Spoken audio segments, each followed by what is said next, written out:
विगत 16-17 साल से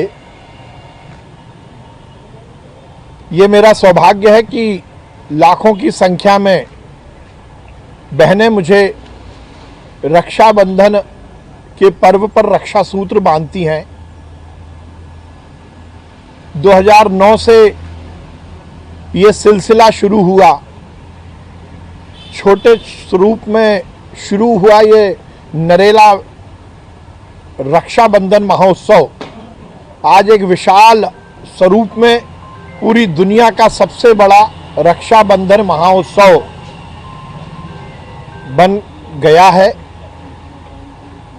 विगत वर्षों भी लाखों की संख्या में मुझे बहनों ने राखी बांधी थी। ये आंकड़ा वर्ल्ड रिकॉर्ड में भी दर्ज हुआ है। इस संकल्प के साथ हम रक्षाबंधन महोत्सव मनाते हैं कि बहनें हमें रक्षा सूत्र बांधें और हम उनकी रक्षा का संकल्प लें।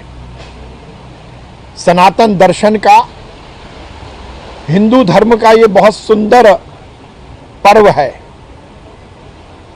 जिसमें बहनों की रक्षा के लिए और बहनों द्वारा भाई की सुरक्षा के संकल्प के साथ ये त्यौहार मनाया जाता है। ये हमारी परंपरा सदियों से चली आ रही है और मैंने राजनीति में इस बात को स्थापित करने का प्रयास किया कि विश्वास सारंग केवल नेता नहीं है बल्कि परिवार का बेटा है और मुझे इस बात की प्रसन्नता है कि इसको स्वीकार किया गया। हमारे मुख्यमंत्री जी ने भी आह्वान किया और रक्षा पर्व सहित सनातन का हर पर्व मध्य प्रदेश में जोर शोर से मनाया जा रहा है। इस वर्ष भी नरेला रक्षाबंधन महोत्सव 11 अगस्त से 20 अगस्त के बीच में मनाया जाएगा। अलग अलग क्षेत्रों में वार्ड वाइज मैं स्वयं उपस्थित रहूंगा और हर वार्ड में हजारों की संख्या में बहनें मुझे रक्षा पर्व पर रक्षा सूत्र बांधेंगी।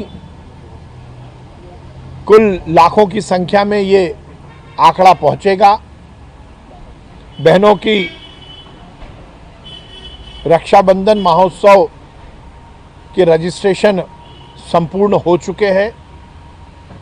हर वार्ड में अलग अलग स्थानों पर बड़े बड़े मैदानों में सावन के झूले लग रहे हैं।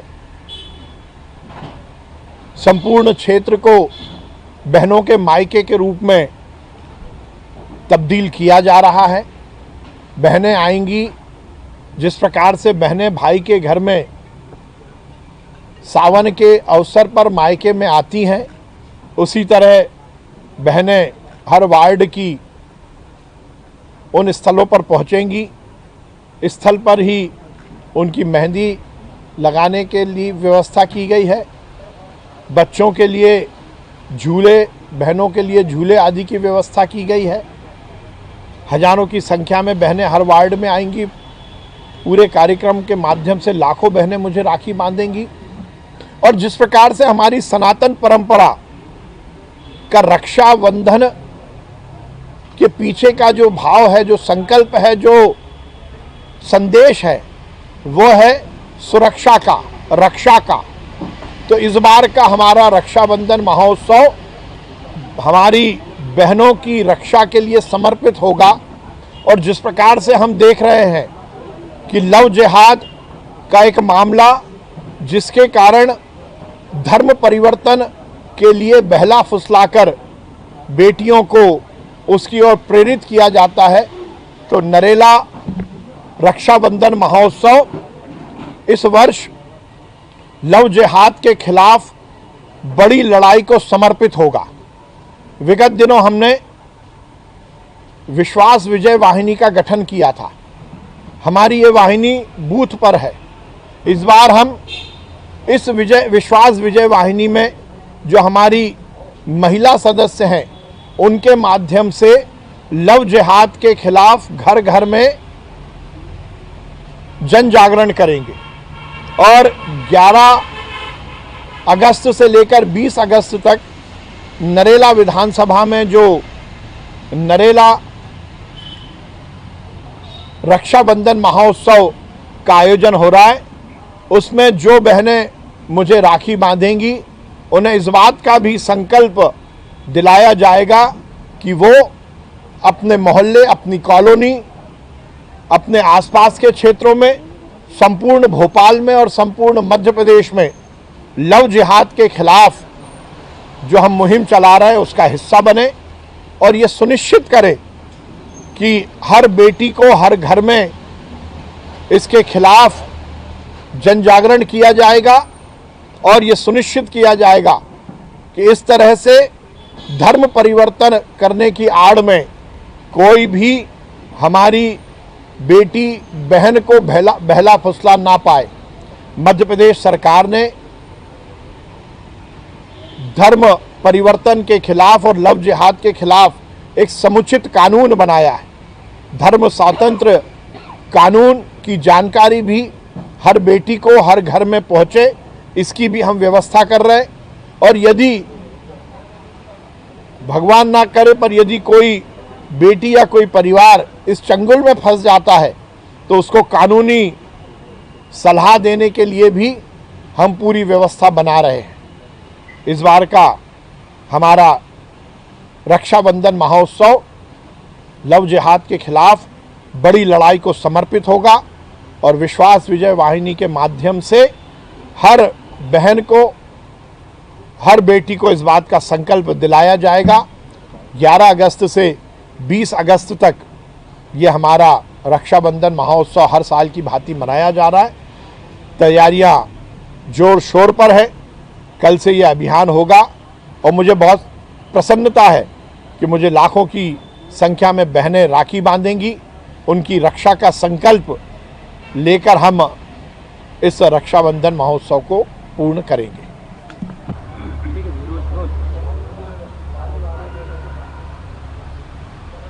मैंने पहले भी कहा था कि कांग्रेस के नेता, चाहे वो राहुल गांधी हो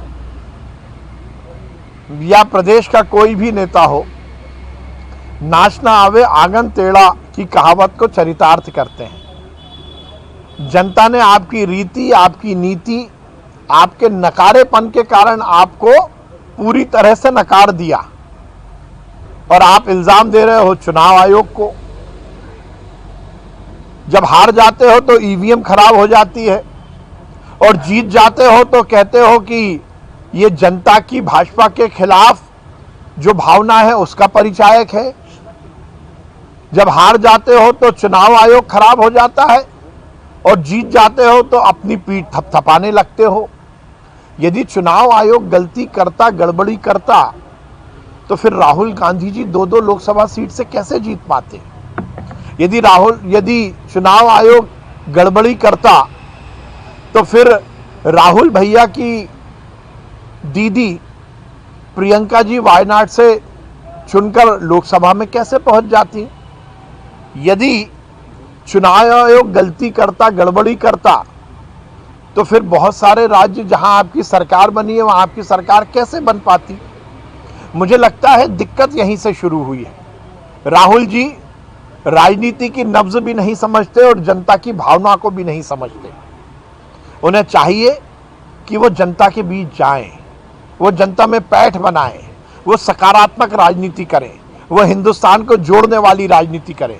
यदि आप पाकिस्तान परस्ती की बात करोगे, यदि ऑपरेशन सिंदूर को लेकर आप प्रश्न चिन्ह लगाओगे, यदि सेना और सैनिकों के खिलाफ आप खड़े होगे, यदि सनातन का अपमान करोगे, यदि हिंदुओं के हिंदू धर्मावलंबियों को के सम्मान पर ठेस पहुंचाओगे, तो राहुल गांधी जी ऐसी ही हालत आपकी होगी। सेना का अपमान करने वाले व्यक्ति को हिंदुस्तान की जनता कभी चुनती नहीं है। ये हिंदुस्तान देशभक्तों का देश है। आप पाकिस्तान परस्ती की, चीन परस्ती की बात करोगे, तुष्टीकरण के माध्यम से हिंदुओं को बदनाम करने की कोशिश करोगे, तो आपकी बद से बदतर स्थिति होगी। चुनाव आयोग को गाली देने की जगह राहुल जी और कांग्रेस के नेता बैठे आत्मावलोकन करें, अपनी अंदर झांक कर देखें कि ये स्थिति क्यों हुई है। चुनाव आयोग निष्पक्षता के साथ काम कर रहा है और इसका जीता जागता उदाहरण है कि कभी कांग्रेस जीतती है, कभी भाजपा जीतती है, पर यदि भाजपा की रीति नीति अच्छी है तो जनता उसको चुन रही है। चुनाव आयोग तो निष्पक्षता के साथ काम कर रहा है। ऐसी संवैधानिक व्यवस्थाओं और संवैधानिक संस्थाओं को गाली देने के कारण ही कांग्रेस और विपक्ष की यह हालत हुई है। यही तो बात है। अब यदि सेना प्रमुख कोई बात कह रहे हैं तो वो किसी के प्रभाव में आकर नहीं कहेंगे। यदि वो ये बात कह रहे हैं तो ये निष्पक्ष बात है और ये बात सही है कि 2014 के बाद जब से नरेंद्र मोदी जी इस देश के प्रधानमंत्री बने हैं, उन्होंने इस देश की सुरक्षा को लेकर जो कुछ पूरी तरह निष्पक्षता के साथ सेनाओं को जो अधिकार दिए हैं उसी का परिणाम है। और अब यदि थल सेना अध्यक्ष ने ये कहा है तो ये उनकी निष्पक्ष राय है। सर, रायसेन में एक स्कूल, कॉन्वेंट स्कूल है जहाँ पे काबा और नमाज पढ़ाया जा रहा है। देखिए, ऐसे किसी भी सिलेबस को कहीं भी अनुमति नहीं दी जाएगी। यदि ऐसा कुछ हो रहा है तो उसके खिलाफ कार्रवाई होगी। इस तरह से बच्चों को गलत संस्कार यदि दिए जा रहे हैं तो ये बर्दाश्त नहीं किया जाएगा।